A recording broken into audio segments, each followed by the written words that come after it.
Okay. Hello.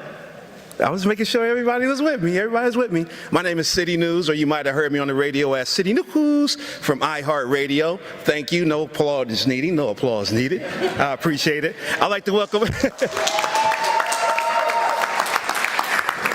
welcome everyone here in attendance, and as well as everyone streaming online right now. Hopefully I look good because my mom is watching. Hi, Mom.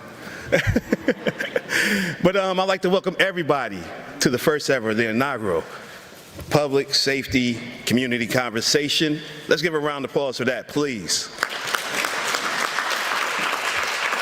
And before I talk too much, what my mama says I do a lot, I'd like to hand it over to the Honorable Council Member Emmanuel V. Remy, please.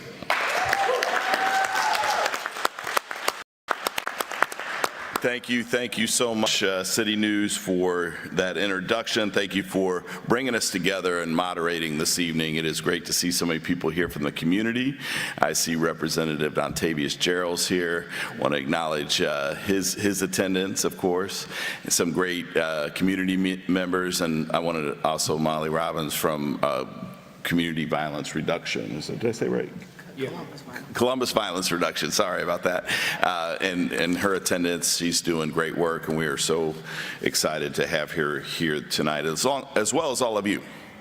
So I wanted to let everybody know that Dr. Roberts sends her regrets. Originally, she had wanted to attend, and she had a conflict come up, but we are in very good hands with our county coroner, Dr. Nate Overmeyer, and of course, I'm going to let everybody introduce themselves here in a minute, but I just wanted to set the stage of why we're here tonight. And that is the concept that we wanted to have a public safety week in the city of Columbus that allowed our community to interact very closely with our fire and police first responders. And so on Sunday, we had a free Narcan and CPR training at Tridestone Baptist Church, and we are in the Ross Life Center here, so I want to give it up to our hosts, Tridestone. I appreciate Pastor Dale Tucker for opening the doors, making sure that there is a place of community here in the Milo Grogan community where we can all get together and have this conversation.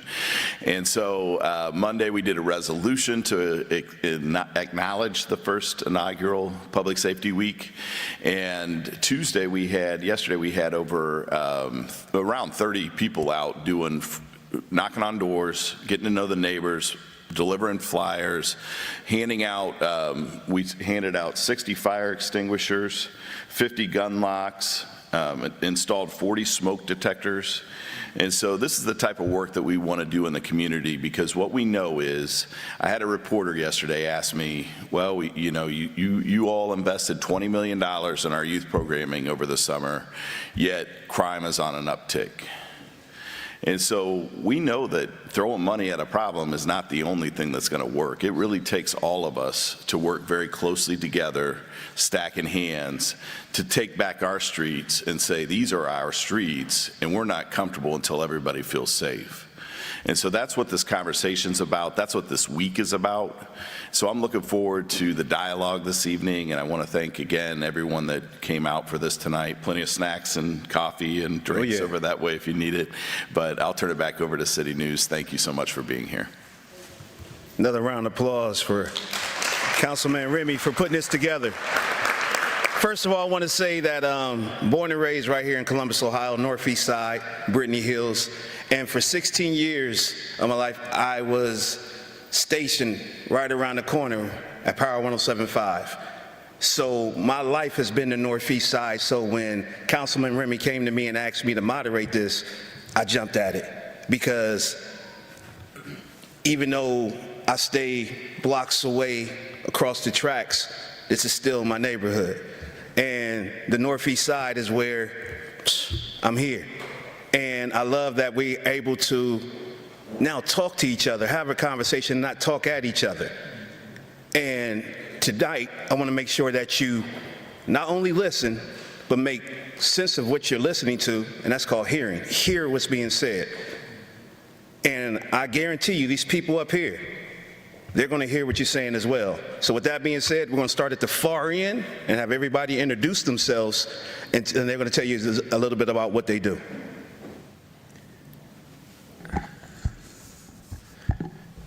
Good afternoon, everybody.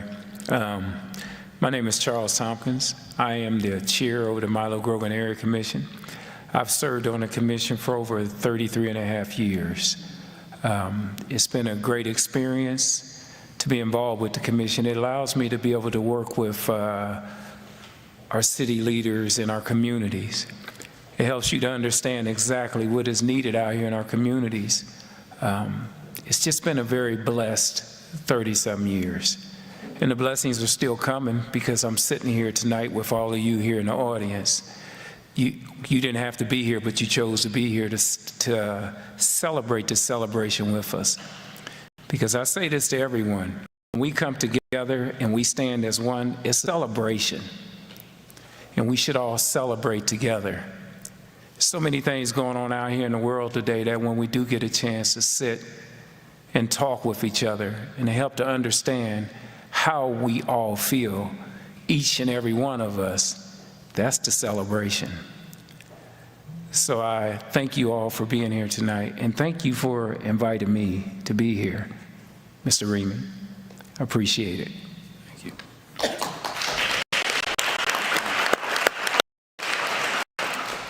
My name is Chief Jeff Happ. I'm born and raised here in Columbus, Ohio for the last 30 years. Went through the ranks here on the Columbus Division of Fire, and just got to say that, you know, so proud that we're finally getting police, fire, and the community together to work as one. We have a lot of programs in the fire.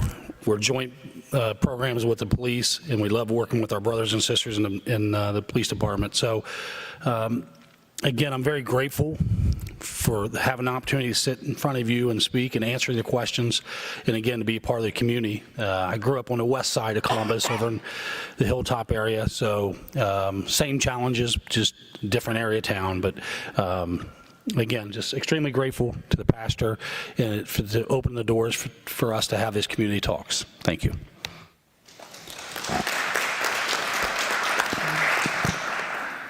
Good evening.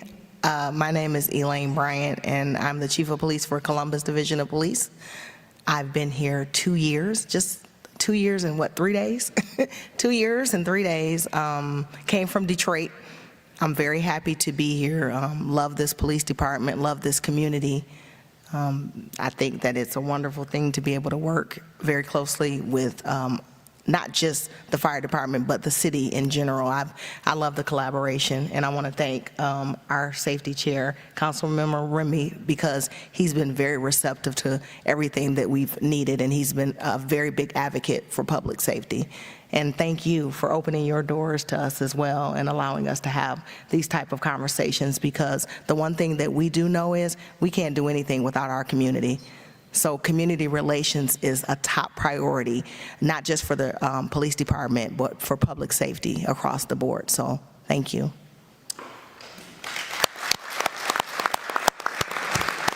Well, as you know, I'm Councilmember Emmanuel Remy. I'm proud to be one of 7 of your council members that represent you.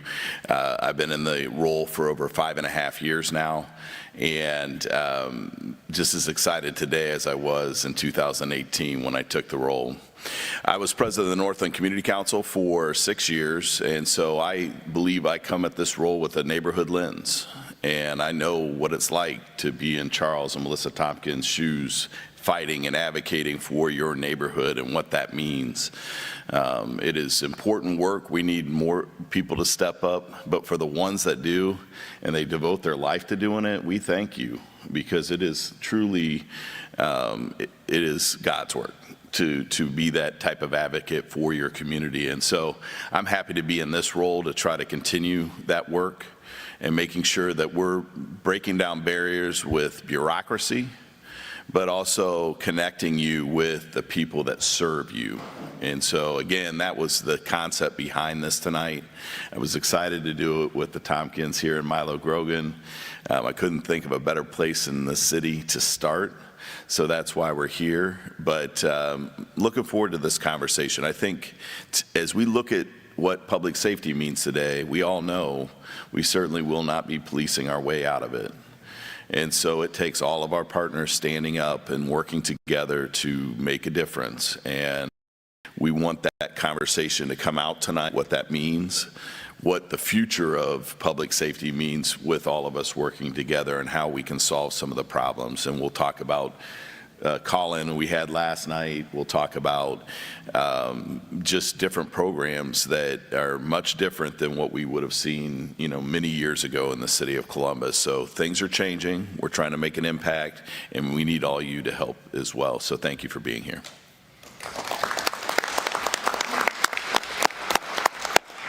Well, good evening, everyone. How's everyone doing? Good. All right. Good. I'm Dr. Overmeyer. I'm your Franklin County Coroner. It's so nice to see you all. I want to thank Councilmember Ramey for inviting me to be here tonight. And again, thank you so much for being here, showing up, and participating. That's the first step of this process. I'm a guy from a small town called Fostoria in Northwest Ohio.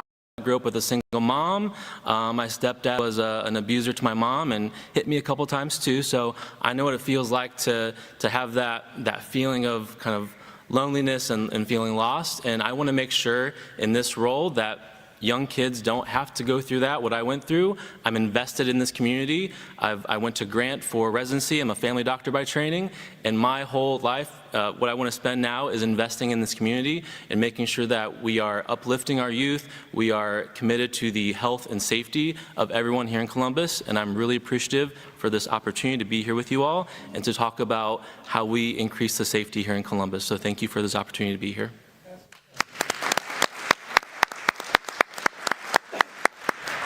Good evening, everyone. I'm going to move this closer. My name's Rena Shack, and I am your current director of the Columbus Office of Violence Prevention. Thank you to Councilmember Ramey for having me here tonight. I'm very excited to be a part of this conversation and to chat with you all. I am from Youngstown, Ohio, but I have been living, studying, and working here in the Columbus community since 2007. Most notably, since about 2011, I've been working in our criminal justice system. So for about 12 years, I was a trial attorney in our courts here locally in Franklin County. Last year, I joined the mayor's office as his in-house counsel, and recently was just appointed as the director of the Office of Violence Prevention. So again, I'm excited to be a part of this conversation. I've been invested in this community for well over a decade now, and I'm happy to answer any questions that anyone has. Thank you.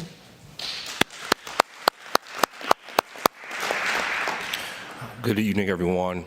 Dale Tucker, currently serve as the senior pastor here at the Tri-Stone Missionary Baptist Church.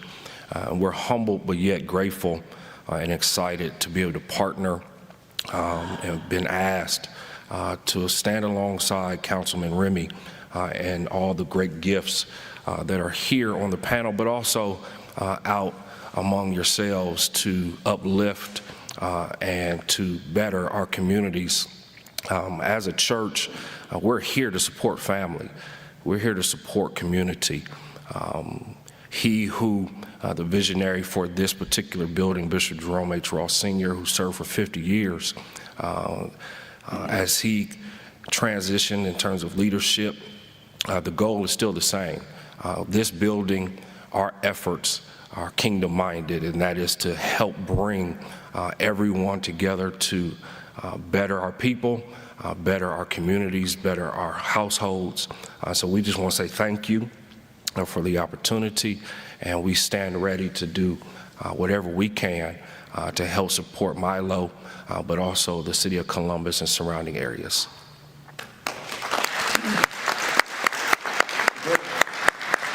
That's a great looking panel right there, right? Yeah, give it up for my panel one more time.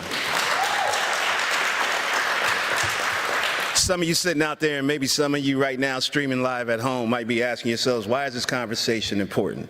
I'm going to tell you why it's important. It's important that residents of the community also understand how to protect themselves and those around them.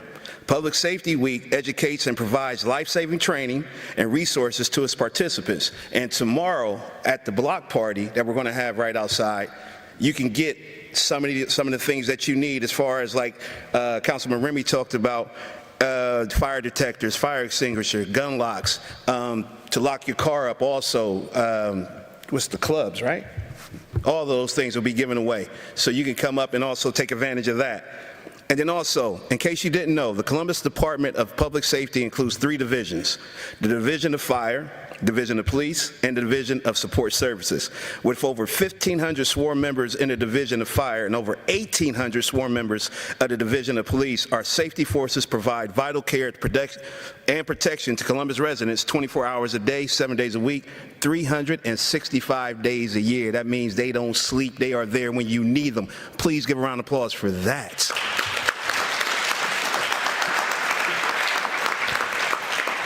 Now, tomorrow's the block party, but then on Saturday, it's time to put in a little work.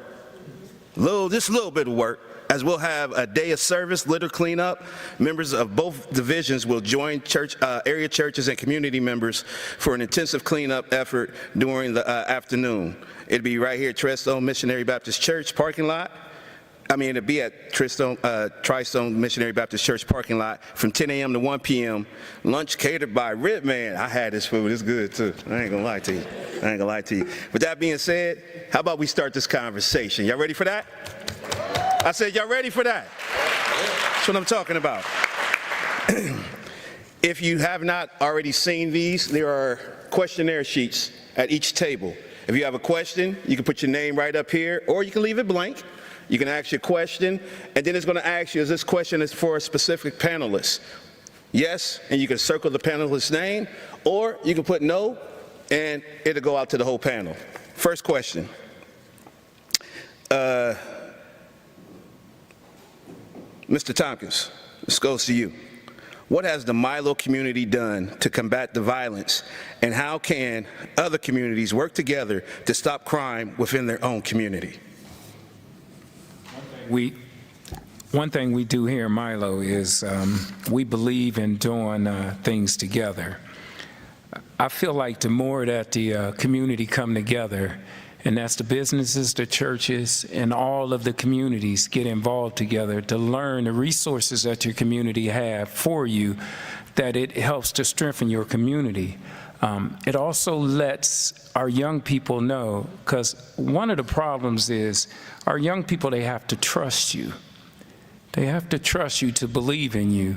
You can say all you want to them, you can offer them anything you want, but if they don't trust you, then they're not going to come to you. One thing you want them to do is to feel like it's okay for them to come to you, not to judge, not to say what they're not doing, but to let them talk to you. If you let them talk to you and actually hear what they're saying, you'll see the direction that they're trying to go in. Now, there's some of them, trust me, there's some of them I know you can talk until you blue and yellow in the face, but there's 90-some% of them, when they talk to you, you'll understand exactly what they're asking for. So here in Milo Grogan, we encourage that. We also encourage them to be part of our seniors, because our seniors is a root to all communities. They're the ones that planted the seeds for us to even be able to grow. If you get them to sit down with some of their seniors so that they can educate them, they will learn what their path will be like in the future.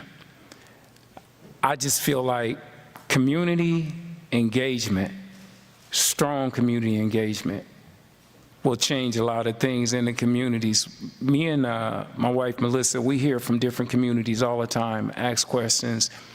How are you able to get these things done? My answer is working with the people that you have in your community. Never close your eyes to them. Always invite your businesses, always invite your churches to be part of everything that you do. And when you get a chance to reach out to the panel that we have here, reach out and to invite them, make them feel welcome. Because the resources that we have in the city of Columbus is more than any place I've ever seen before. So. That's what's up. Thank you. Thank you. Next question. This goes out to the entire panel. Anyone can speak on this. If you can wave a magic wand, what initiative would you add to the Columbus public safety landscape, and what would you retire? You see how they all look like, that was a good question. That person didn't put their name on it. That was a good question, whoever you are. So the Office of Violence Prevention is set to do just that work. We are a brand-new office. We got appointed, like I said, by the mayor back at the end of March, and we are in our infancy phase, but our goal is to do just what City News was talking about, is that we have been charged by the mayor to take a look at exactly what the resource landscape looks like across the city of Columbus, to see what resources we are providing, where we're providing them, if we have any gaps in our resource provision, or if we're being duplicative in any of our resource provision. Really take a look at what we are funding, what programs our city departments are putting out, and whether or not they're working, whether we're seeing any outputs or any measurables from those programs, and how we can alter them. That might mean encouraging some to do some different. It might mean getting rid of programs altogether, or it might mean adding. I don't have an exact answer just yet as to what programs, if I had a magic wand, I would add or take out or adjust, but just so that the community knows that that work is being done right now as we build up. Thank you so much. And I'll jump in there and I'll get right into it. People, I think most people would agree with me in this room that for the last 8 years or so, people have forgotten how to be good neighbors. And so going back to Mr. Tompkins' point, when we talk about what's different about Milo Grogan and their communication, it reminds me of a health program that started this year, one block at a time, in the Linden community, and they've spent a focused, concentrated effort on one block just to the east of the Linden Rec Center. And they had a block party a couple weeks ago, and I went over there and I got to meet the residents, just this one block, houses on both sides. And I had a guy come up to me and say, you know what, I got to tell you how great this program is, and I can't believe it. My wife and I have lived here for 25 years, and we've only known 1 or 2 people on this street. He said, now we all know each other. And that's the type of community that we need in order to make a difference, in order to really put those eyes on the street and watch out for other people. We need to come back together and get to know our neighbors again. And I think that the more that we do that, the safer our streets will be. But, you know, the culture's changed dramatically over the last few years. And so I think that, you know, area commissions, block watches, others that can bring people together, knock on somebody's door and say, can I help you? Is there something I can do for you? I just want to get to know you. And I think that does make a difference. So I will add, can you hear me? Yes, sir. So I will add that I've only been here 2 years, but the one thing that we have figured out about Columbus, because I brought First Assistant Chief LaShawna Potts with me, she's out there. One of the first things that we figured out is that, just like you talked about, Columbus is rich with resources. However, there's a lot of silos. And people don't work together to be able to bring those resources to the people that actually not only need them, but working together, because there's part here, part here, part here. If you put them together, it would make someone whole. So I think it's really important to break down those silos and be able to work together towards those goals that we're looking for, and more mentorship. Because what our young people need, and what some of our older people need, are people that actually care and that can show them that they care, and actually take them under their wing and show and spend time with them. Because just like you talked about, children know when you're not being genuine. They know when you don't care. They know when you're just checking the boxes. So if you're going to just be there just for the sake of saying, I'm checking this box, I want to put it on my resume that I'm a mentor, then it's not going to work. Yeah. We really need people that are actually invested in our youth. And we need more people that actually went through something in their own life. You know, it's not about doing background checks. It's not about any of that. It's about bringing people to the table that have been through something in their life, that have something to offer, and allowing them to be a part of these programs as well. This panel is hot. Y'all hear that, man? Man, give it up for my panel one more time, man. Woo! Good answers. All right, this next one is for you, Council Member Remy. What is the City Council doing to find ways outside of investing in youth summer programs to decrease the rising crimes, specifically vehicle thefts and break-ins. Is there any initiatives in the works from the prosecutor's office to help? Well, that's a very good question. I mean, we should all be irate at Kia and Hyundai for making faulty products, because we all pay for it. It doesn't matter what kind of car you drive, your insurance is going up as a result of this mayhem.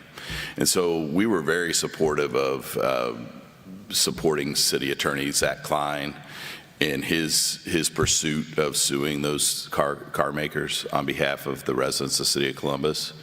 It is unacceptable that they get to put out a faulty product, that all that someone needs is a USB to steal, a USB stick, because they just stick it right, they watch a YouTube video, they stick it right in there, and it starts right up.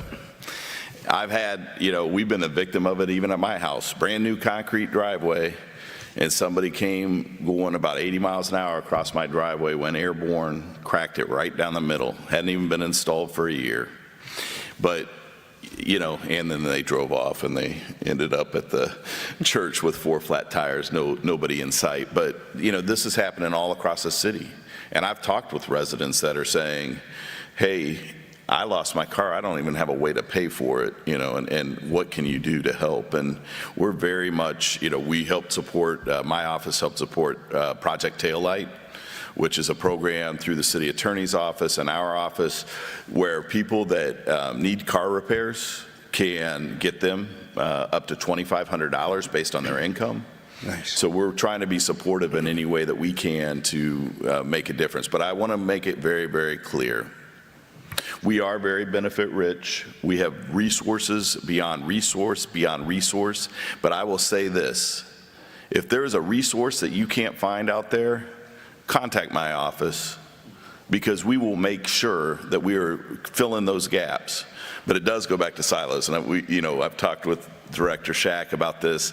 That's our most important work, breaking down those silos and letting the organization that is the best food pantry in the world know that just down the street's the best clothing operation in the world. They don't have to compete with each other on that. Just send them down the street, because they can both do the best things in the world for people, and that's what we need to do. Thank you for that. And that question came from Nicole from the Rise Apartments. Thank you, Nicole, for your question. This one is for you, Chief Happ. Alternative crisis response. What is fire doing in this space? Sure. So we are teamed up with the Columbus Police Department. We have a couple organizations, one being the REACT team, which is Rapid Response Early Addiction Crisis Team. That's been going on for about 4 or 5 years. Again, we're partnering up with the police department. They actually work down at the Columbus Fire Department. We go out and we engage with the opioid epidemic and overdoses and crisis team, and then we take them down to get them the help that they need from the hospitals. That is the one team we work closely with, the REACT team, and then also the SPARK team, which again is a couple Columbus firemen, a couple Columbus police officers, and some mental clinicians. And what we do is we find a lot of times our community, the older community, don't know how to get the resources that are available to them. So when we notice I'll just use my name, for example. If we see that Mr. Happ calls 10 times this month because he has fallen every time he's gotten out of bed, we go back and engage Mr. Happ and talk to him about what can we do to help his resources. So what usually happens is our team shows up with a police officer, a fireman, and a mental clinician. They look out the door, they see the red fire truck, we walk inside, and then we get them the resource they need to do. 9 out of 10 times, they've already had a mental clinician. They're just afraid to engage with them again because they're afraid that they'll displace them or take them away. So we're very active right now, again, with police out there in the community doing these things. Thank you, Chief. Appreciate it. This next question, Mr. Overmeyer. Dr. Overmeyer? Doctor, no, to make me, your title, it means something. I'm sorry, I was making sure. Yeah, he did pay a lot. Dr. Overmeyer. Here we go. He got a wonderful smile too, don't he? That's what I'm talking about. I'm still working on those student loans. 400 grand, still working on them. I'm right there with you, family. What is the role of the coroner in battling rising crime and gun violence? It's a great question. So the role of the coroner's office is to, I think, do two different things. Preserve justice for those victims of homicide or overdoses, preserve justice for those victims and those victims' families, but also help protect the community. So when there are a string of overdoses in a part of the community, we make sure we send those notifications out to our partners at Franklin County Public Health, with Columbus Public Health, and other partners in the city. So as the rise of homicides or overdoses are continuing to happen, and thankfully I have some data that's hopefully a little reassuring. We are on track to do about the same, that the county will have roughly around the same number of homicides in 2023 as we had in 2022, which was a decrease from 2021, thankfully, about 50 less homicides. So we're making progress, and if we stay on this trend in 2023, we will plateau, essentially. We still have some work to do. Yes. And I'm looking forward to working with our counterparts in public health and other agencies to make sure we're collaborating and partnering on evidence-based strategies to reduce violence, to reduce overdoses.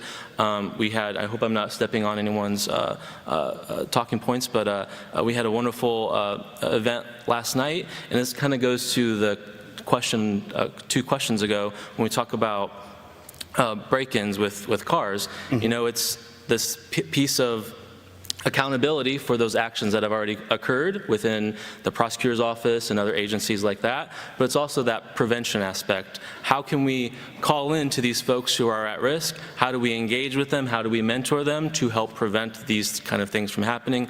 Bring them into our communities, because that's what these folks are doing. These gang members, or you can call it whatever you want, this family that they feel that they're a part of, we need to bring them in so that we can prevent that from happening. Thank you so much, Doc. I appreciate that. Right now, I love surprises, and we got a surprise. State Representative Dontavius Geralds is here and has a little surprise for Councilman Remy. Rep. Geralds, would you come on up, please?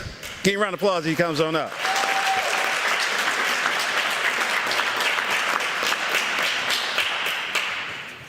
There you go. Keep the applause going a little bit. He's still coming.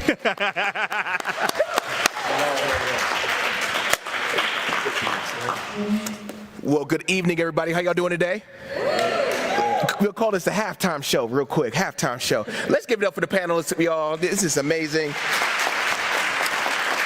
So one of the most amazing things that I get to do, and thank you for being in the district, Milo Grogan. We'll love this community because of its connectedness.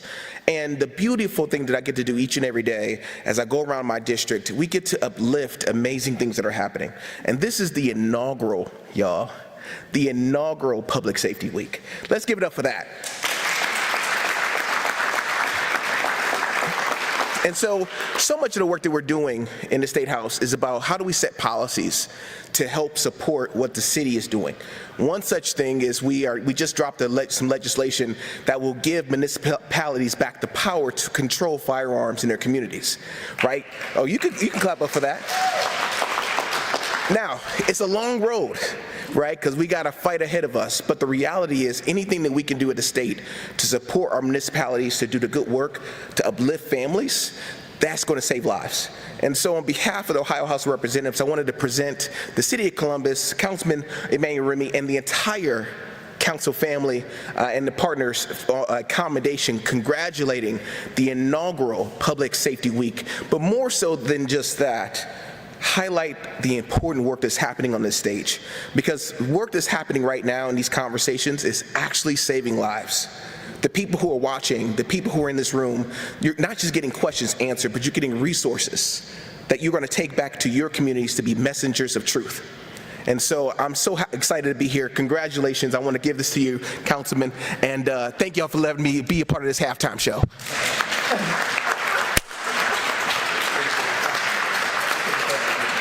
Let's get back to it.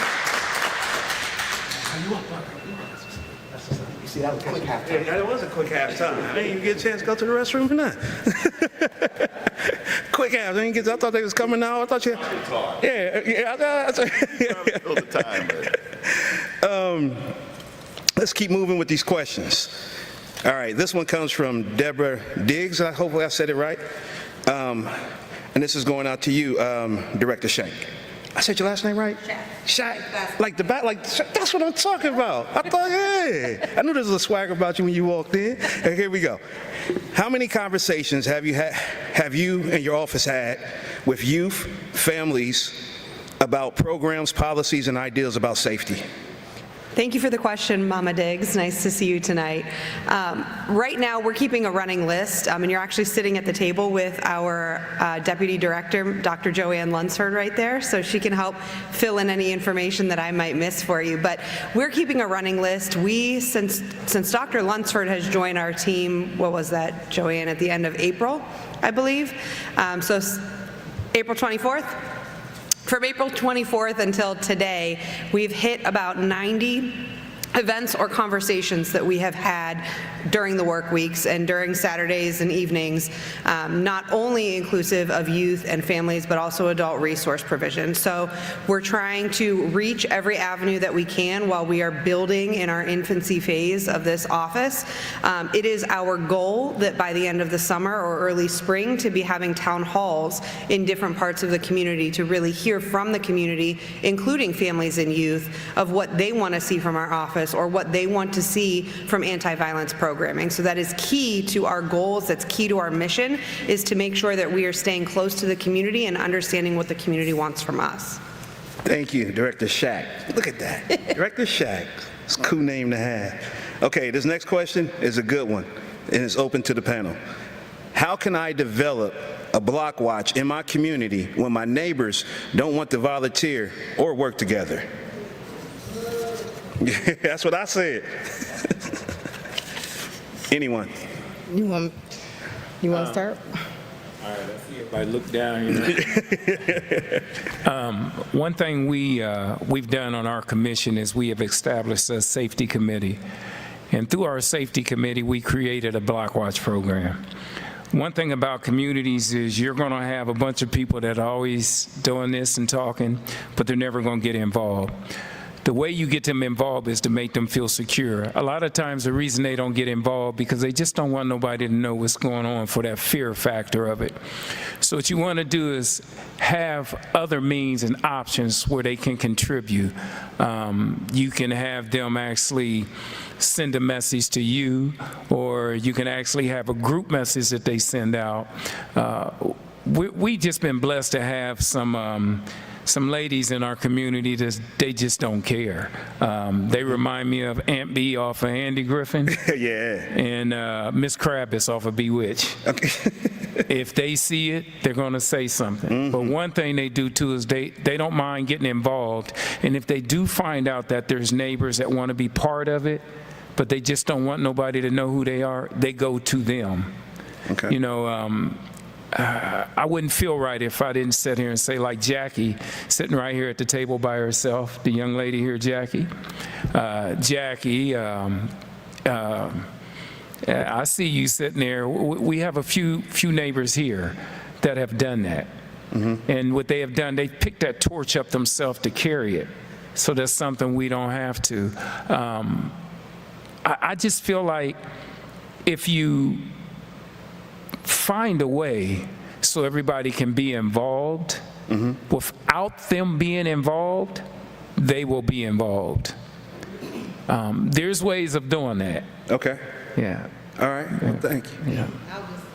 I'll add to that a little bit. From the police perspective, we are in the process, like I said, since we've been here, community engagement is huge for us. And coming from Detroit, where there was a huge presence with block clubs, radio patrol, we're in the process of trying to make sure that we initiate a lot of those programs as well. So we'll be hitting different neighborhoods, trying to start up block clubs / radio patrol. We're going to be reaching out to a lot of community members to see who wants to be involved. I think a big part of that will be the CLOs, the actual officers that work in the neighborhoods, to reach out and see who would be not only interested in that, and we'll be providing training, we'll be coordinating and getting those things together. But the commonality is actually the crime in your neighborhood, right? And so if you know you have different things going on in your neighborhood and you're tired of it and you want to see a change, we're asking that you help us be a part of that change. What is it? See something, say something. And I know sometimes it's not easy. Sometimes people don't want to get involved. But even if you just, like he said, pick up the phone and reach out and call and tell somebody, hey, this house is a problem, or this particular person, they're doing these things, you might want to check it out. I think eventually at some point you, like he said, will want to get involved when you see certain people come, because you don't want to be the first. You may not even want to be the second. But once you start seeing people gather together, there's strength in numbers. So as we start rolling out our initiatives, which will be headed up by First Assistant Chief Potts, that's going to be huge for us. Okay. And I'll just add that, actually, you don't know this, Chief, but I had a conversation with AC Potts today. I said, I need to be a part of that meeting because we actually have money set aside this year to help promote Round that. of applause So for that. it's not even going to be a problem with the... We know how important it is. I mean, when my wife's back there talking to my aide, Lucy Frank, I got to acknowledge my wife because I couldn't do this work without her. Right. Liz, nice to see you.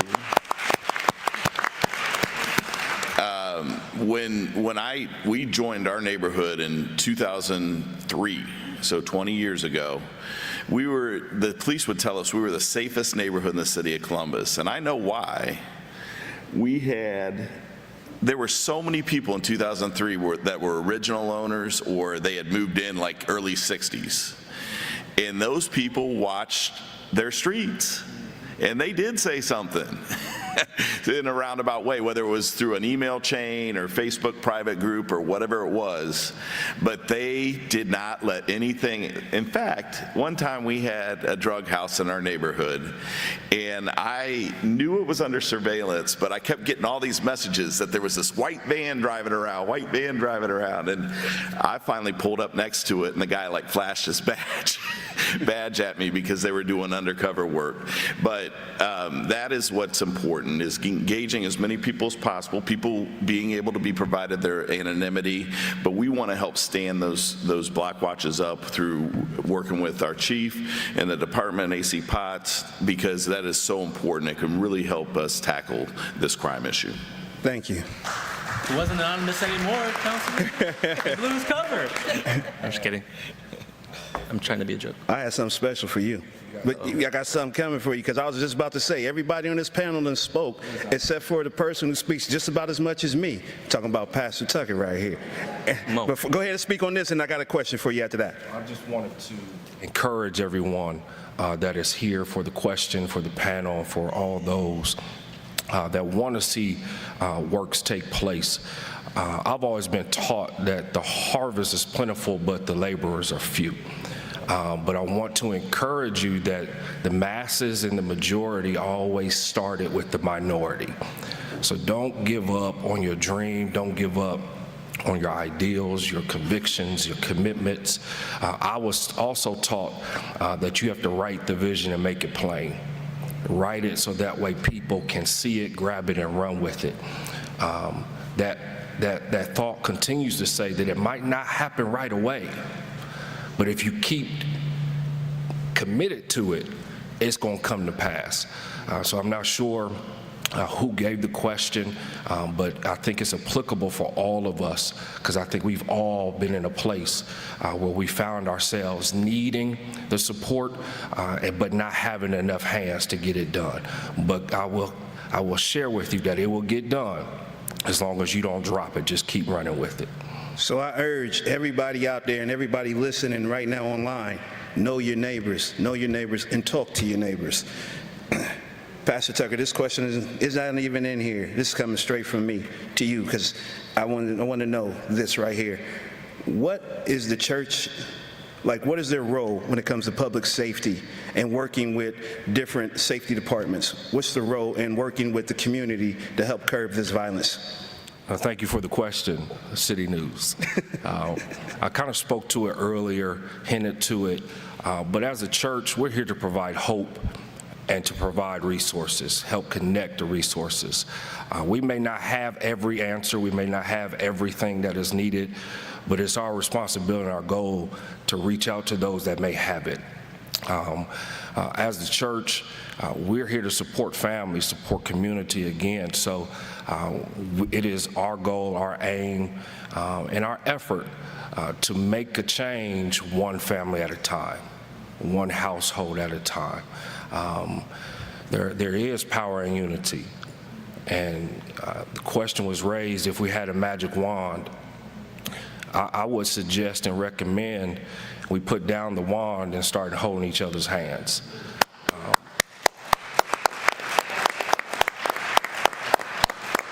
The magic wand in itself suggests that things are just going to happen all of a sudden out of nowhere, but we know that's not to be true. It takes all of us standing with each other, working with each other, walking with each other, marching with each other, supporting each other, and showing up for each other that we'll start seeing the changes we want to see in our communities. Man, thank you so much. Appreciate that. This next question is for Chief Bryant and also Councilmember Remy. It comes from Kendall White. And Kendall asks, what preventative initiatives are in place to reduce the gun violence amongst our youth, and how are you collecting your data and ensuring that these programs are working? Thank you, Kendall. And well, they're not really youth though. So I'll start. So that's one of the things that we're focused on most, obviously, not only the prevention of crime, but the pouring into our youth. We have the TAPS program, and the TAPS program has been in existence since we've been here, but we have increased the TAPS program and spread it out to more schools because we saw how effective it was, and schools were actually asking for it. For anyone that doesn't know what that is, that's Teens and Police Services. So they work together with, it started off in high schools. What they realized very quickly is that's not young enough. So now they're in the junior high schools and they're working with the younger kids, because we know that unfortunately, by the time they get to high school, sometimes those habits have been formed, and sometimes they're already involved in things that you can only imagine. When you were 11, 12, 13 years old, you were probably still playing with Barbie dolls and trucks, and these kids are not doing that. So we're trying to get a hold of them early. We're trying to make sure that we're mentoring them. We're trying to make sure that we show them that they do have a future, because a lot of times these kids don't even believe they have a future. They have no hope. So it's important for us to do that. We're also working with the Parks and Recreation Department. We brought back the Police Athletic League, PAL, because we all know back in the day, PAL used to save a lot of kids, right? Yes, it did. So it's really important for us to be able to have organized programs like that in sports, to be able to involve them, and the fire department is involved with that as well. The more we can mentor kids, the more we can put our hands on them, it's important. We're also in the process of trying to bring a brotherhood, sisterhood program to our high schools, because once they go through the TAPS program, then what happens, right? So a lot of kids, after they graduate from the TAPS program or they age out, they say, well, what about us now?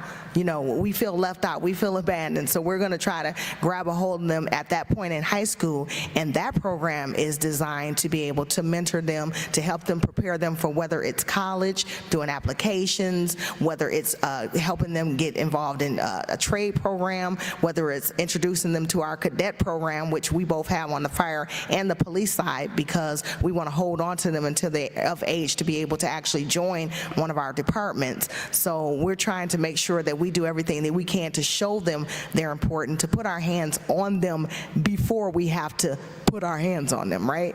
So those are some of the things that we're doing on our end.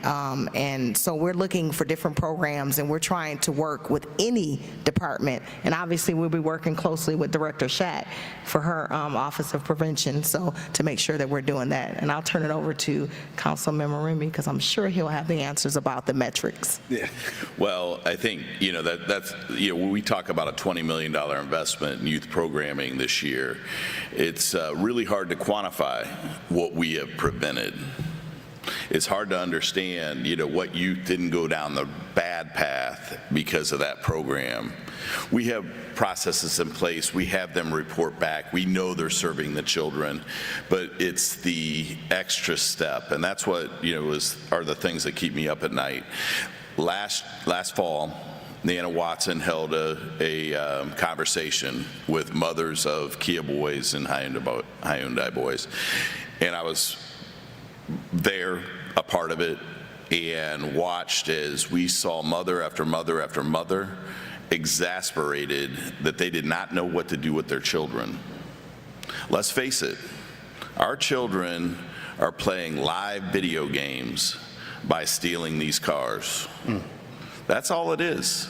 They're not taking these cars and selling them to chop shops, but they might recommend to something because that's the latest TikTok fad. And, I get on my soapbox about society, but, I know it from my own children. I know it from, just having a conversation, trying to have a conversation with the child. These things have been a really bad thing for society in the sense that people don't know how to have eye-to-eye conversations anymore. So you try to talk to youth, they won't look you in your eye. And I think that, we've got to figure out ways to intervene in those that might be going down a bad path. COVID was a disaster for our children, and the remnants still remain. And it will probably take generations to fix some of the things. My wife's a 20-year veteran of the Columbus City Schools. I talked to her, I talked to her peers, and our children are very distracted. They were taken out of a social setting, the schools, and asked to work on their own and work virtually for a couple of years, and it did a number on us. And those are the things that we're up against. That's what we're working towards. But I will say, we will fund whatever intervention programs that we need. We will make sure that we are providing the resources for Director Shack and her office for whatever she needs. And we're working very closely every day with the police to say, what can we do differently than what we've always done? So I'll add on to that. I actually had the opportunity to have a conversation with two young people yesterday. And we point blank asked them, what do you need from us? Like, what is it that we're missing, and what can we do to help you as a young person? And the interesting response from this young man he was 15 years old. He said, we need police and grown people, period, to stop treating us like babies. Wow. I know, right? So he said, and this is coming from a young man, he said, we need you to stop coddling us, and we know what we're doing. This is the crazy part. A lot of young people, think about this, even when you were growing up, they want to be disciplined in terms of they want to know that they're cared for. They want to know, a lot of times people do things because they don't think nobody cares. Nobody's gonna do anything about it. Nobody cares. Nobody's gonna, is paying attention to me. A lot of these kids want to know you care. They want you to pull their chain and say, hey, what are you doing? Stop that. Think about when things got really bad. A lot of times, the only people that are really pouring into children or really mentoring them were in school. So when COVID hit, and when they had to be homeschooled, and they no longer had that gym teacher or not our teacher, the coaches. The coaches were really Teacher. maybe our teacher, but the coaches, when they no longer had those teachers, the one teacher that they really relied on, or when they no longer had the ability to come to school and get that, sometimes that only the one meal that they were going to get for the day, when they don't have that in their lives, they lose hope. And so sometimes they want to know you care, and by knowing you caring, by telling them stop doing this, sometimes that could just alone tell them, okay, somebody care about me, let me pull back. This young man said, stop coddling us, stop treating us like babies. And the one thing that we know is, unfortunately, we have a system, a judicial system, where we're coddling them and we are treating them like babies. And they're not. They're doing grown folk stuff, right, out here. We had an 11-year-old carjack someone. You're 11 and it's 3 a.m. in the morning. Why are you out in the streets? So those are we need to be having these conversations. And so at the end of the day, we as parents, we as teachers, we as community leaders, we have to not coddle our children and really kind of say, okay, listen, you did this.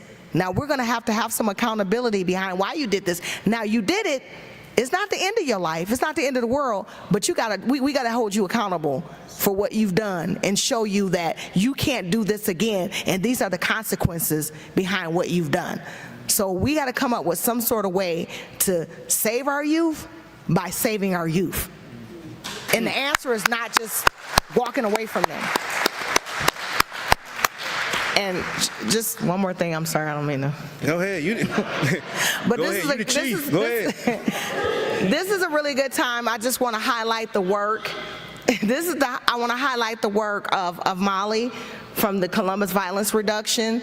We had a phenomenal call-in yesterday, and while it's not necessarily directed at our juveniles, it is directed for our 18 and up. And we had quite a few young men that came to this call-in. And for people that don't know what a call-in is, I'm just going to explain it a little bit. So we have the CVR, and what they do, they're not police. They are completely separate from police. They work out of public safety. They are interventionists. They provide resources to people that need them. They provide, whether it's training, job opportunities, GED, housing placements, different type of resources. And what they do is, whenever we have some sort of crime, whether it's a shooting or any type of group violence, they will go out and they will actually do what we call custom notifications. They go out and they reach out to the people and say, hey, we know you're involved in these activities. We have resources to be able to help you if you want to come out of that life. But if you don't, we also have other resources for you, that's going to put you away. So the point of the call-in was to bring a group of young men together to be able to actually give that message in a unified manner. So 22 individuals were invited to this call-in, and 17 actually showed up. And now while that number is important, they weren't court mandated to show up. There was no teeth behind whether or not they showed up or not. These young men showed up to this call-in to hear that message. And that message was given by law enforcement as well as community people. So you had police, you had the coroner that was there, which you left out the education piece, which is huge. The coroner office educates. You had the FBI there. You had the U.S. Attorney there. You had Mothers of Murder Columbus children there. You had Impact, Dana Brock, anybody that's familiar with him. So he actually turned his life around, and he sat in that seat that they were sitting in. So his message was powerful because he was able to relate to them. And the message was simply this: we're going to provide you these resources. We know who you are. We know that you've been perpetuating violence in our city. We're giving you an opportunity to turn your life around. If you need a job, we're able to help you get a job. We're going to make it a priority to get you a job. You need housing placement, we're going to help you. You need to get your GED, the resources are available and they're abundant for you. Now, if you choose not to take these resources, and if you say, nah, I'm going to keep doing what I want to do, then I'm the resource. We're the resource. Unfortunately, we're going to take every opportunity whether it's your family or friends, any group that's affiliated with you, if you do any type of violence, we're going to come after you with everything that we have, local, state, and federal, and we're going to try to give you as much time as we can. So we urge and implore you to take advantage of the resources because we love you and we want you to succeed. But we also love our community and we want to make sure they're safe. And so I am very happy to say through Molly's program, through her intervention, and through working with the police, we had 12 people that signed up for services. That's amazing. That's what's up. She deserves a round of applause for that. Absolutely. Molly, stand up. Stand up. Stand up. Stand up, Molly. There she is. Yeah.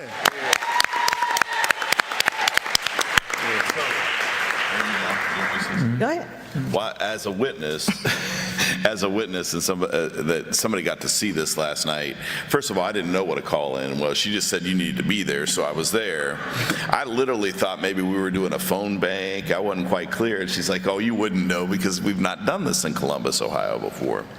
But I watched, and it was really interesting to watch. So first of all, most cities, they require those people to be there, either holding probation over their head or other things along those lines. These people they came under their free will. And there were 22 invited, 17 showed up. And then 12 signed up. Nice. It was impactful. So to watch the faces, some that I thought it was going in one ear and out the other. And then when they asked, there was an apostle, Nikki, at the end that really got people fired up. And she said, "Who's going to get involved?" And I watched hands go up that I didn't expect to go up. And it was just really powerful to watch. And I think also Melissa St. Clair there telling her story, Columbus Mothers Against Murdered Children, and hearing her story obviously was impactful in the way that she delivered that. But that's not the first. I mean, that was the first, but it's not the last. It's just the beginning. And those are the types of things because let's be clear, the majority of crimes committed in our community are committed by very few people. It is not, this is not rampant across the population. It is a small percentage of people, and that's what we need to target. Thank you. Thank you.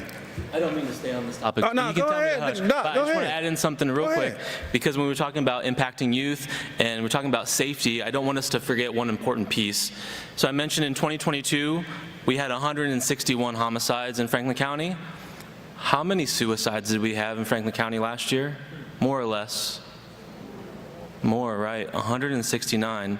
So when we talk about impacting our youth and this conversation about COVID, it reminded me of a conversation we had yesterday about I went to a summit on preventing black folks from committing suicide, and so I just don't want to forget that piece about suicide because that impacts safety and violence. And so I want to kind of bring to our attention something that one of the psychologists was talking about.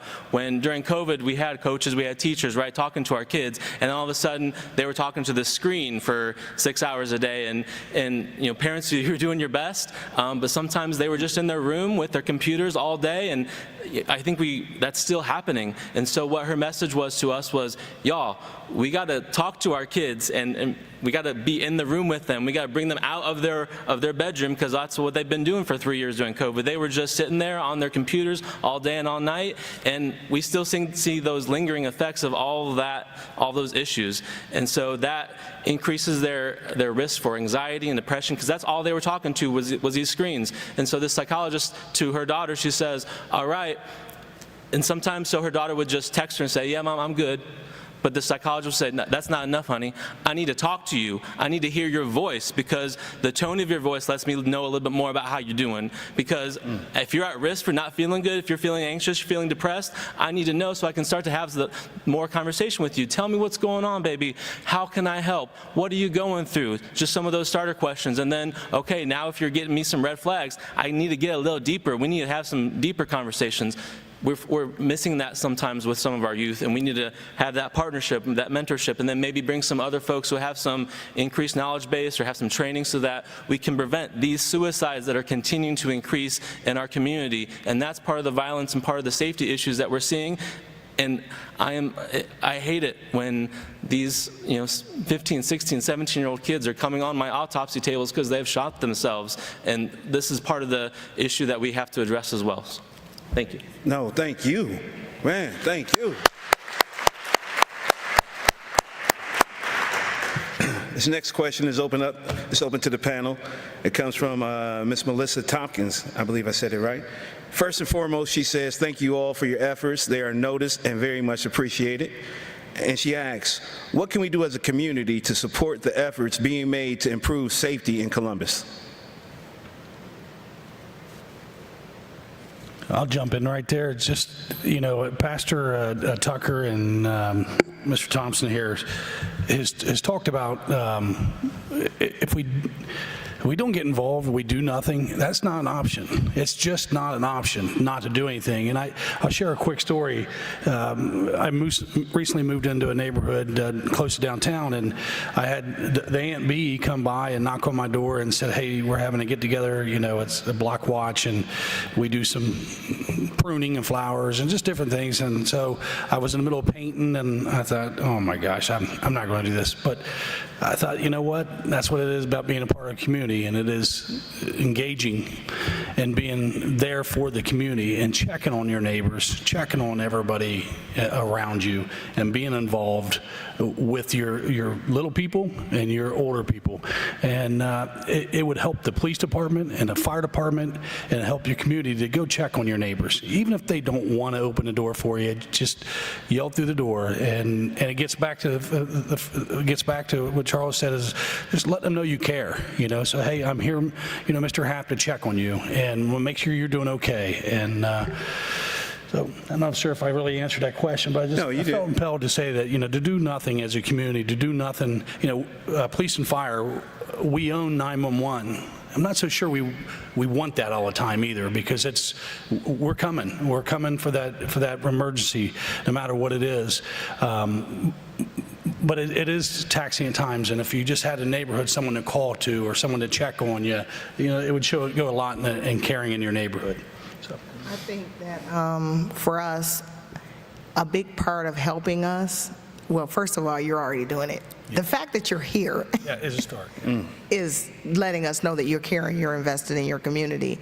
But it's important for us to be able to get our message out, and sometimes we're not the best messengers, because people don't necessarily want to listen to the police, or they don't want to listen to fire. But if we have the ability to be able to get information to you, and you're able to help us to get our messages out, or if you're having a community events and you invite us and let us know what's going on, we will come, we will be there. We always try to show up and make sure that we show support, because it's not always our event, but it's a community event, and so we want to be there and show that we are a part of that community. So the invitation to show up, helping spread our message, getting involved in volunteering, because we have a lot of opportunities for volunteerism across the board, and so I think that's important.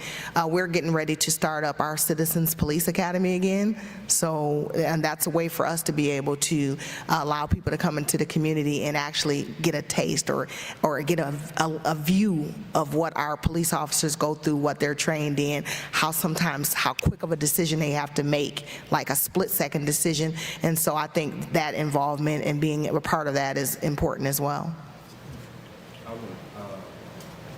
I would like to echo what Chief just said and what has been shared already, because I was going to provide my suggestion in that first you have to be informed and then you have to be engaged.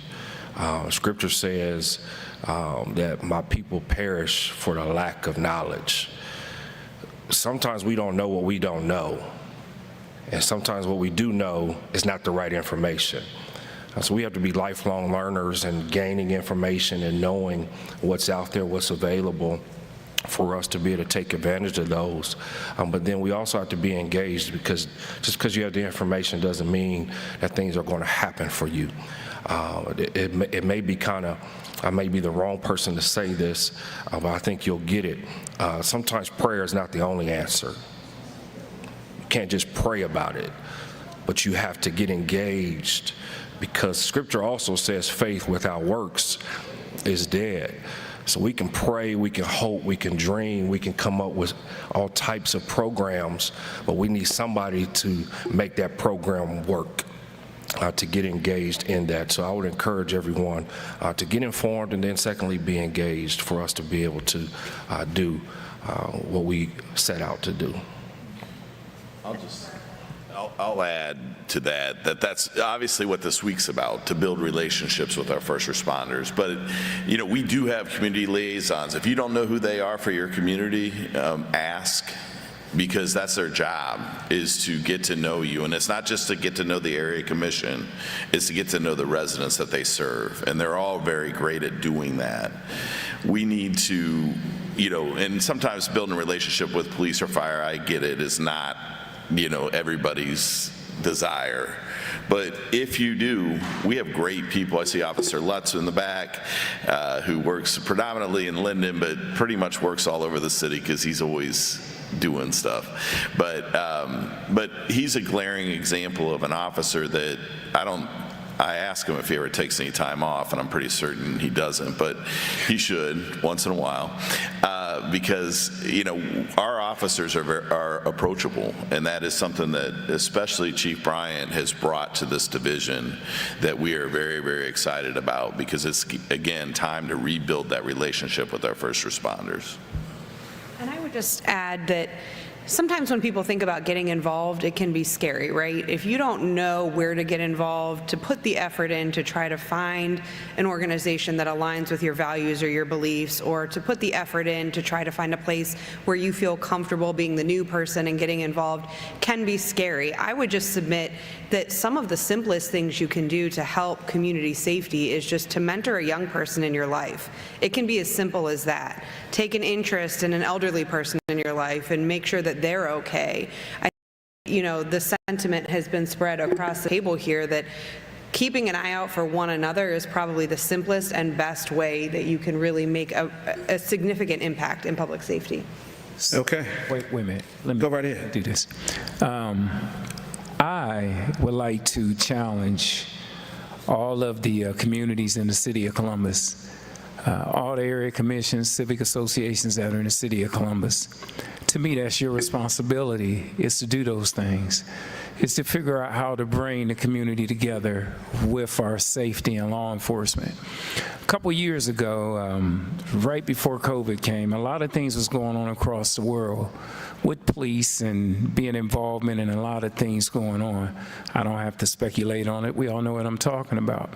But me, as a person that I am, and realizing how some people view me, I took it upon myself as being this black man to live in this community of Milo Grogan to have the first Appreciation Safety Day for all of our safety department here in the city of Columbus. So we invited the police, fire, everyone came. We had it at the Milo Recreation Center. So what we did is we invited chefs from all over the place to come to the center and to cook for them. I mean, we whatever they wanted to order, we had somebody preparing it for them, from steak and eggs to whatever you wanted, they was there. But we also invited the community out with youth. When the teenagers first walked in, they was real standoffish. But see, this is what I was talking about earlier, about that trust factor. They watch me engage with them. But see, I'm not gonna sit around and do all the work. I'm gonna go get them. Why are you sitting here? Didn't you come to be involved in this? So as the day went on, you started to see the teens and some of the kids wearing some of the officers' hats. Also, what the officers did is they exchanged phone numbers with a lot of those teens. They got involved in some of those teens' lives without me being there. I talked to a couple of the teenagers not too long ago. There was a couple officers when those teens was graduating from high school. Those officers helped them to get grants and put money down on their college tuitions. They're still part of their lives. Those teens right now are doing very, very well. So as a community leader, as we are being called, I challenge the communities to do this. I challenge the area commissions to have at least 2 times a year, have a resource day. Invite everybody on this panel out to your resource fair, because they will bring other resources with them. I challenge them to do that. We do that here. We work very closely with Pastor Tucker and the Church of Tri-Stone, the whole entire organization, family, we work with them. We partner with a group, Hope Outreach, which just tore down the doors for us to be able to do that. So I have to say this, if you're going to sit at home and point the finger at what our leaders and our appointed leaders aren't doing, and you're not doing anything to try to help, you don't have a right to do that. They have done what we've all asked them to. If you all remember, just a couple years ago, they was trying to defund our departments. See, I told them, if you're going to invite me to sit up here, I'm not a person to sugarcoat things. I don't wear a city council hat. I don't wear a chief's badge. I wear my skin badge and my community's badge. If you're going to do this, you have to do this the right way. It starts in our communities. It starts and it ends in our community. When you try to tear down things, and then when things start to happen, you expect it to be there, it won't be there. We're seeing that right now. It's not there. Myself, I would love to see some of these youth held accountable for some of the things that they're doing. That don't mean I don't love them. I know that if they're not accountable, held right here and right now, you see that coroner sitting down there at the end, they're going to be visiting him in a way that we don't want to see it happen. If you hold them accountable, that will change 90% of their lives. And if you hold some of them accountable to the highest point that you can hold them, that group that's following them is going to pay attention to that. That don't mean that I don't love them, and that don't mean that none of us up here don't love them. But we all know what the outcome is. We all know what it is. So, Mr. News, I'm sorry about that. But you know what you're supposed to do. Thank you for that. The truth is what it is. Yeah. It is what it is. Yeah. So. And right there, for right now, I still have a lot of questions, but what I want to do is, instead of going through these questions, if you would like to come and ask your question at this mic right here, you can step up and ask your question directly to the panel. Don't everybody run at once now, you know. There we go, there we go. Yeah, you was back there with the sneaker fat. You was hitting with the, you was back there snapping, that's what I'm talking about. My state representative gave you a question. It doesn't have a name on it. Can you look through and ask it, please? If he ain't got a name on it, I got about 50 of them up here. Okay, here he comes. All right, here we go. So, we didn't want to defund the police, brother. Me and you met. My name is Deborah Diggs. We've met a couple of times. We don't want police running through our community with tanks and military-style weapons. You know, I'm all for volunteering and being there and being a part of the solution. And y'all was talking about the knocking on the doors. I don't know if y'all seen the news. I don't watch it all the time, but 2 people got shot knocking on people's doors. So if you come to my house, there's a sign that says, if you have not called and I'm not expecting you, don't touch my doorbell. I will get up and open the door, come to the door and look out at you and go back and sit down, because some of us in this room was taught, you call and say, I'm coming to your house, is it okay before we come? So, and I got a question for you, because the coroner, me and you'll talk later. No, he's going to ask his, and then State Rep's going to get his in. Thank you, thank you, thank you for that. Yes, sir. Good evening. How's everybody doing today? Doing good. I know my accent is different. I'm from Georgia. I'm from the country. Okay. My name is John Ali. I am a Morehouse College graduate, and I'm currently at OSU getting my PhD. Background. I'm currently in the Milo Grogan area. I live in the Rise Apartments. I'm here with my property manager, Miss Nicole. The statement is, I've heard a lot about programs. Programs are not sustainable. Funding runs up, program is dead in water. So I did ask a question, what policy changes are going to happen, but more so also, I'm also I'm an advocate of economics. Without businesses in the area, what sustainable change for the community is there? I'm a young person, I'm 23 years old, and houses in the Columbus area are going for $530,000. the median income is only $35,000. So what option is there for me? I'm just saying from a different perspective. I'm different. I'm a two-parent household. My dad owns a business and my mom works, right? So my perspective is different. But for a young person who doesn't have that background or the background that I have, that sees his mom have to pimp her body out just to bring home a loaf of bread, what are the options if they say, okay, if I know I can get, not saying it's right, not emphasizing that it's right, what options are there for those children that say, hey, I don't want my mama to do that, so I'll go ahead and sell my body and do what I gotta do to provide for my siblings? What options is that from an economical standpoint?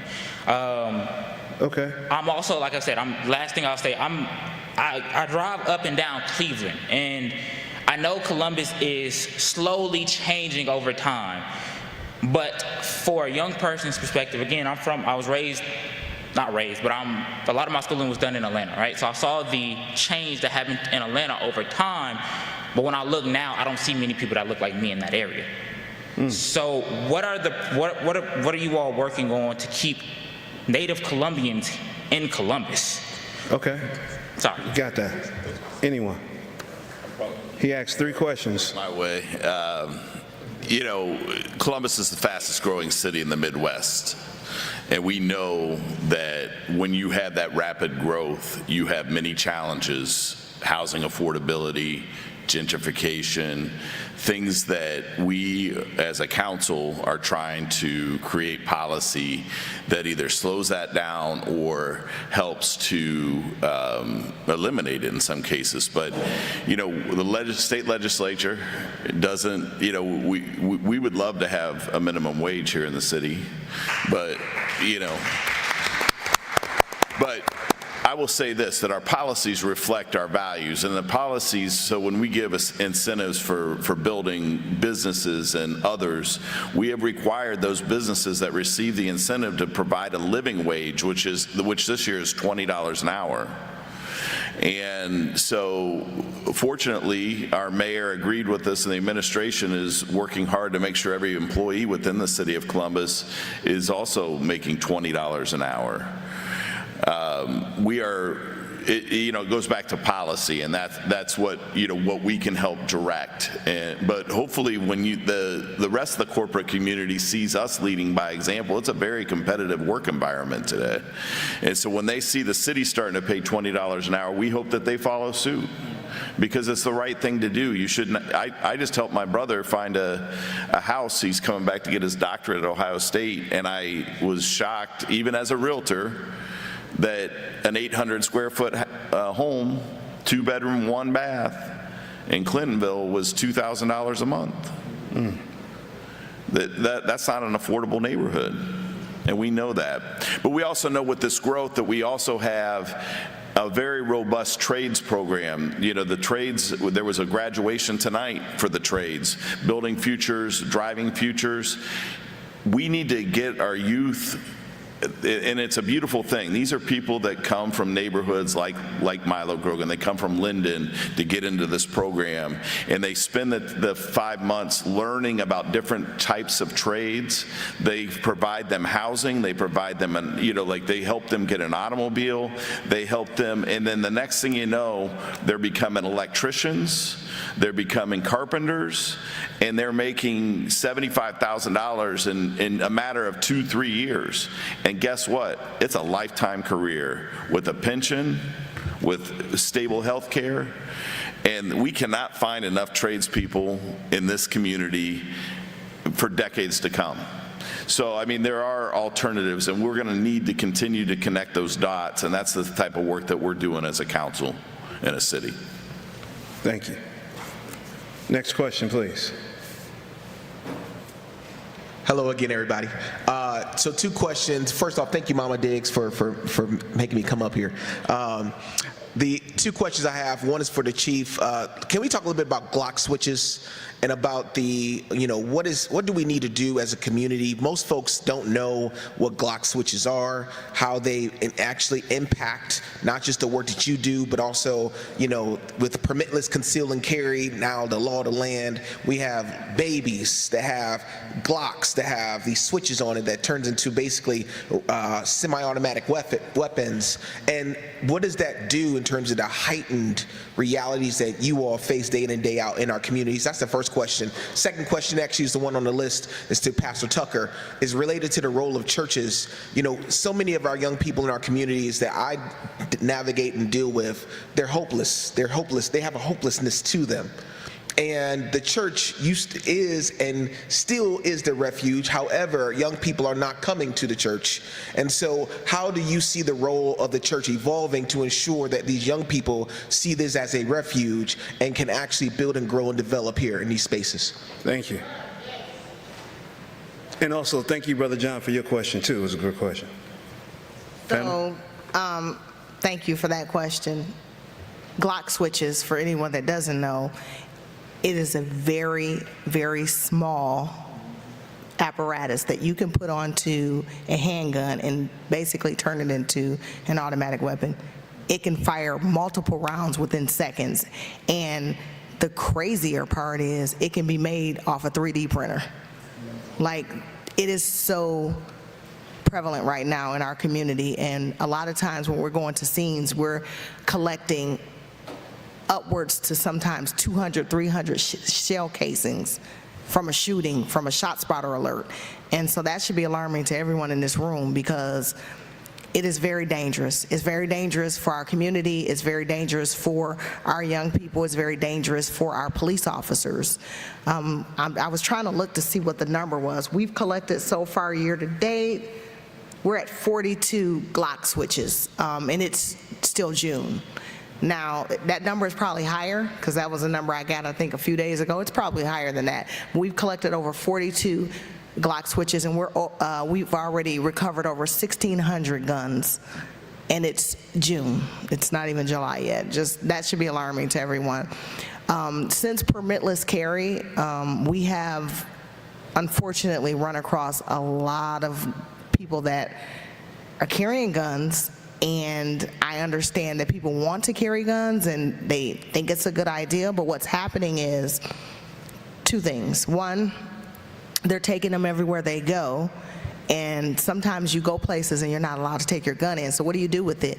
You leave it in your car. Guess what they're stealing? Your car. You know why they're stealing cars too? Because they know there's guns in them. So now they got the car, they got the gun, and they're out here terrorizing people sometimes, and now we're having shootings. Another aspect of that is conflict resolution. Unfortunately, our young people, they don't have conflict resolution. So back when we were growing up, you get into an argument with somebody, you may fight, but you live to fight another day. Now, you get into an argument with someone, you have a gun, they have a gun, it's a full-blown shootout. People are dying over simple things. You stepped on my shoe, you disrespected me, you looked at me wrong. Our young people are dying because it's easier sometimes to get a gun than it is to buy a pack of cigarettes. That should be a problem for everybody. Another issue, permitless carry passed in June of 2022. That's when it passed, or that's when it was enacted. Since then, we've had 19 police officers over 6 incidents that have been fired upon. It's a lot. So our officers, absolutely, they're concerned, they're worried. When you have Glock switches that can turn into, when you have guns that can turn into automatic weapons and you can fire over 30 rounds within seconds, that's very concerning for everyone. We are working to try to, like you talked about, somebody talked about the legislation. You talked about the legislation. We want to be able to control some of that within our own city, because we know, let's not even talk about the accidental shooting of our children. There are children that are getting a hold of guns and they're shooting each other accidentally, whether they're filming TikTok videos, whether they're just playing and pointing them at each other thinking it's funny, whether they're dropping them, they're accidentally shooting each other. We've had more accidental deaths in the past year than you can possibly imagine. So that's another issue that we're seeing with guns. We had a 3-year-old that accidentally got a hold of his father's gun, or I think it might have been his stepfather, and he shot him by mistake. Thank God he lived, but he shot him by mistake. 3 years old. So these guns, they're out of control. I just recently got back from Scotland from a trip that I did with the FBI, and in Scotland, they have a ban on handguns. They have about 6 million people that live in Scotland. They average about 50 homicides a year, and most of those are domestic with knives. Only 10% of their police force carry guns. Their police don't carry guns, only 10%. They don't have those issues. I asked them, I said, how did y'all manage to, you know, as a nation come together and pass a law like that? Well, back in the 90s, the late 90s, they had a school shooting. They had a mass shooting where about 25 people died. And after that, they band together and they said, one shooting. And they band together and they said, absolutely not here in Scotland. So if people band together and if, you know, a community comes together, the government comes together, legislation comes together, and they decide that they want to make some sort of change, it can happen. But it takes more than police. It takes more than city council. It takes more than the community. It's going to take everybody. And we're not even talking about something as drastic as banning handguns or something like that. But how about we just start with banning assault rifles? Can we do that? Can we get the government to agree to at least put some sort of parameters on who can own these guns and how long it takes for a background check to be able to get a gun like this? You know, simple things. So. Okay. Let me just, before we get over to you, Pastor Tucker, I just want to say, you know, this is exactly what we did as a council last year in banning, we asked people to lock their guns. We passed this. We asked for a magazine limit so that somebody couldn't have 100 rounds with their gun. And we asked to ban straw man purchases. And guess what? Our Attorney General filed a lawsuit against us. First judge wouldn't do anything about it.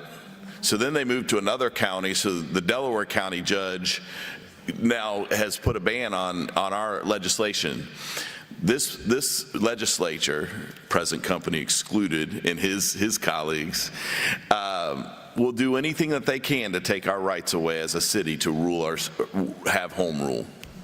Every single time. As environmental chair, we start talking about maybe we should have a tax on plastic bags. Oh boy, guess what? They banned that as soon as they heard that we might do something like that in our own community. Same with guns. It is ridiculous. That's why you got to vote no on issue 1. I will absolutely, if you want to protect your right, you need to vote no on issue 1, and that is coming up August 7th.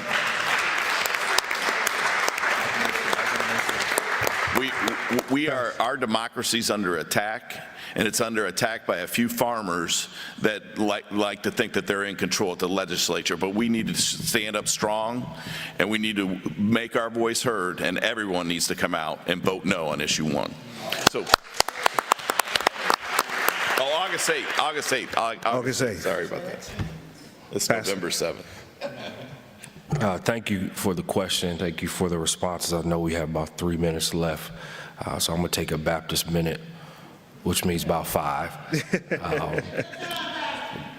But to your question, in terms of hope, our young people, I'm optimistic, but I'm also a realist in the fact that our young people don't have hope because our parents don't have hope.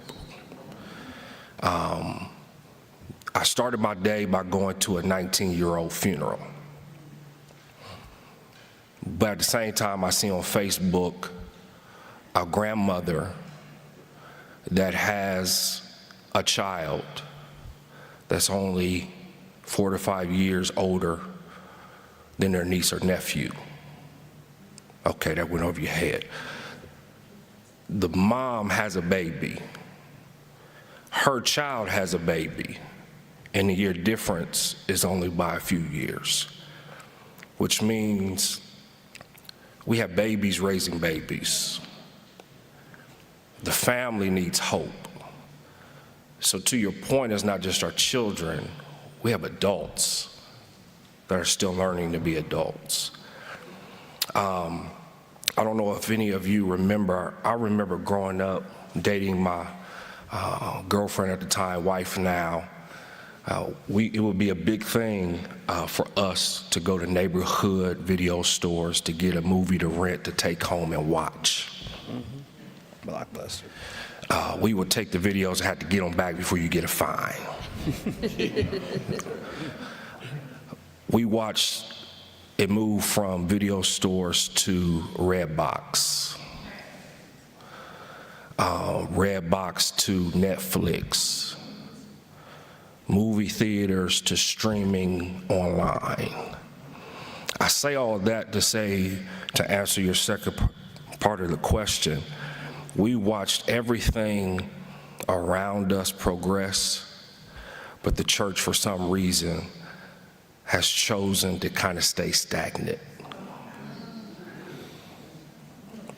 And I'm not addressing any one particular church, but holistically, we have to be able to grow, change, and adapt to be able to stay relevant and reach the people we're here to reach.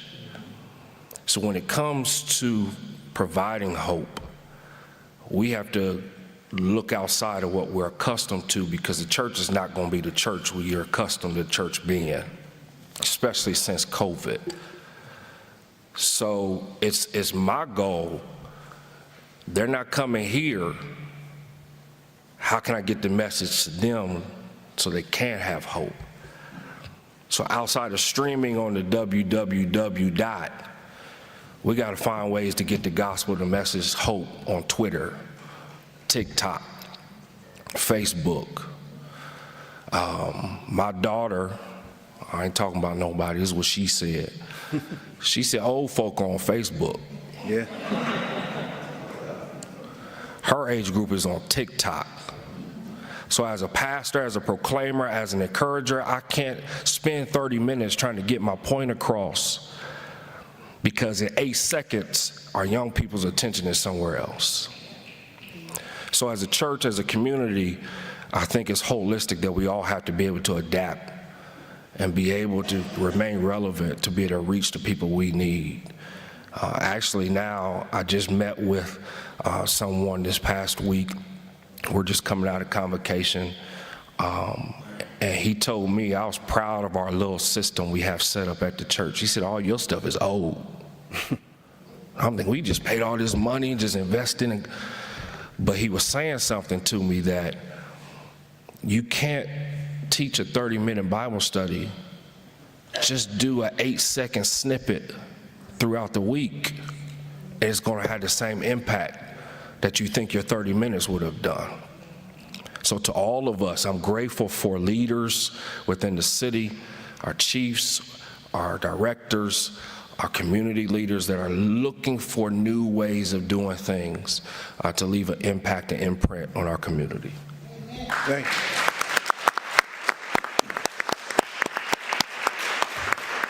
Now, before we close everything off, we still have one more question from, please say your name.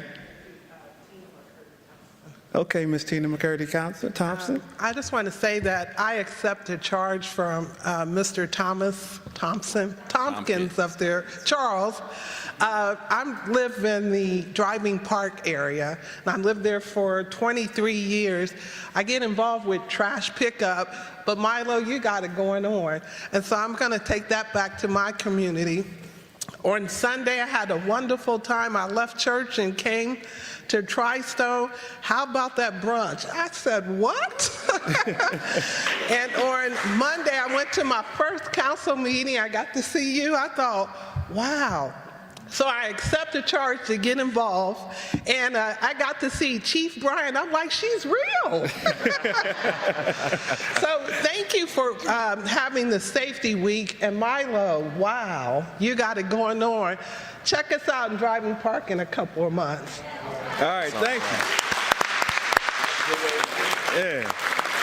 Now that's a good way to close everything out. Thank you one more time.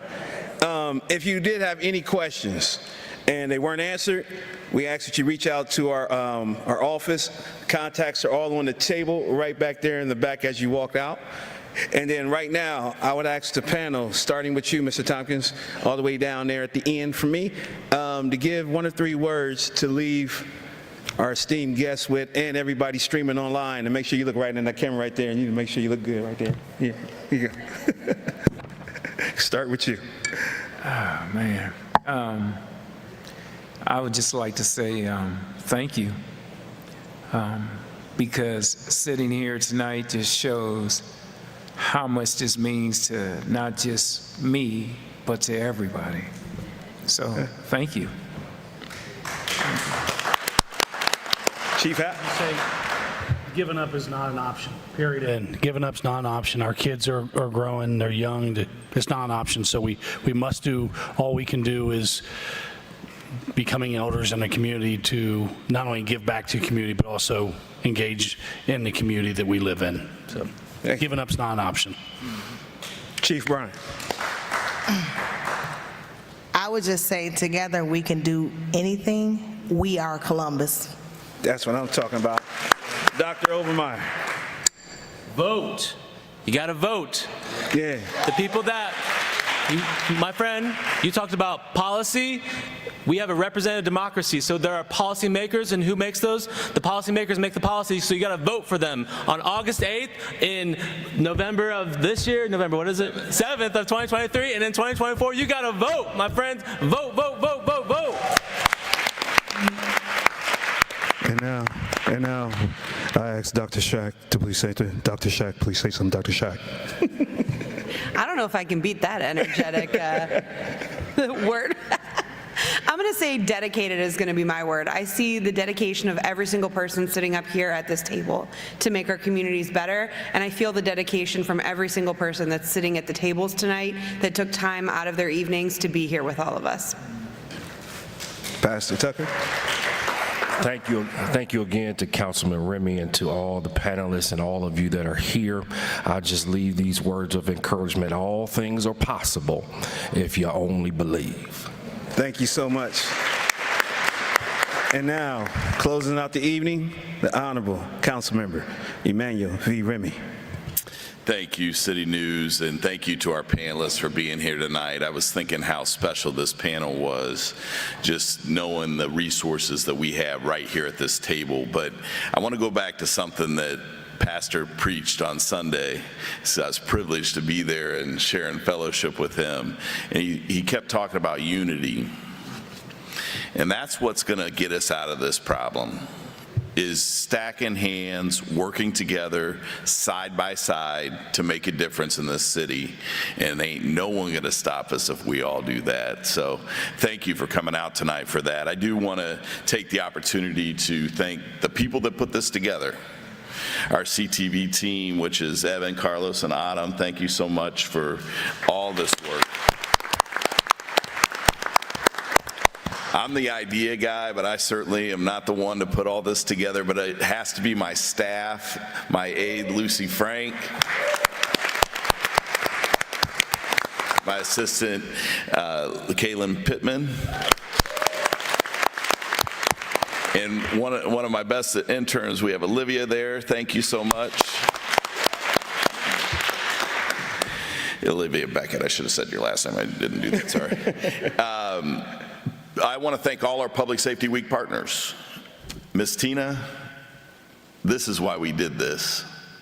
Your exuberance, you following us, you being involved, thank you. And thank you to all of you. I'm not discounting what you're here for, but I'm just saying that is exactly why we're doing this, and we're going to continue to do this year after year after year. I want to thank the J.H. Ross Center. I want to thank Elder Price, Gerardo, James Watley, all of the people that helped set this up.